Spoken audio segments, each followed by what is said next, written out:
Halo teman-teman mahasiswa, pada pertemuan kita di sesi ini, kita akan membahas tentang kelembagaan pemasaran, kelembagaan penyuluhan, dan juga kelembagaan keuangan agribisnis.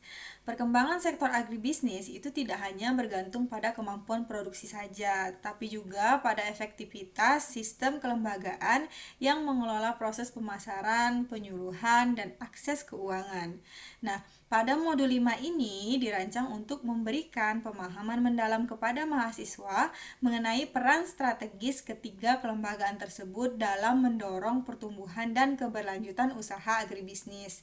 Nah, melalui pembelajaran pada modul ini, mahasiswa akan mempelajari bagaimana kelembagaan pemasaran berfungsi memfasilitasi distribusi produk hasil pertanian agar mampu menjangkau pasar yang lebih luas dan kompetitif. Nah, selanjutnya, mahasiswa juga akan memahami pentingnya kelembagaan penyuluhan sebagai media penyebaran informasi, pendampingan, dan transfer teknologi yang dapat meningkatkan kapasitas petani dan pelaku agribisnis.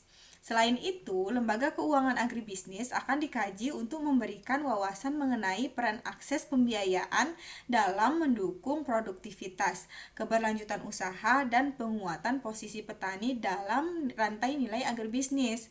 Dengan mempelajari modul ini, mahasiswa diharapkan dapat menganalisis peran dan keterkaitan antara pemasaran, penyuluhan, dan keuangan dalam menciptakan sistem agribisnis yang efektif, efisien, dan berdaya saing lebih tinggi.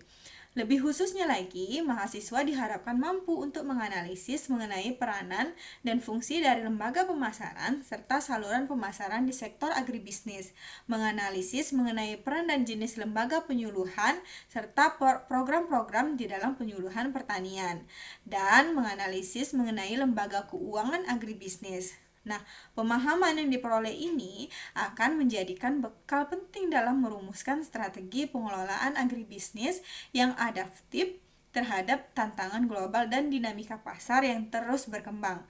Pada sesi 5 ini juga, mahasiswa diwajibkan untuk mengerjakan dan mengupload tugas 2 sesuai dengan arahan dari TUEP sebelumnya, dan format dapat disesuaikan dengan panduan yang sudah ada di bagian akhir BMP Kelembagaan Agribisnis atau dari panduan yang terlampir di bawah.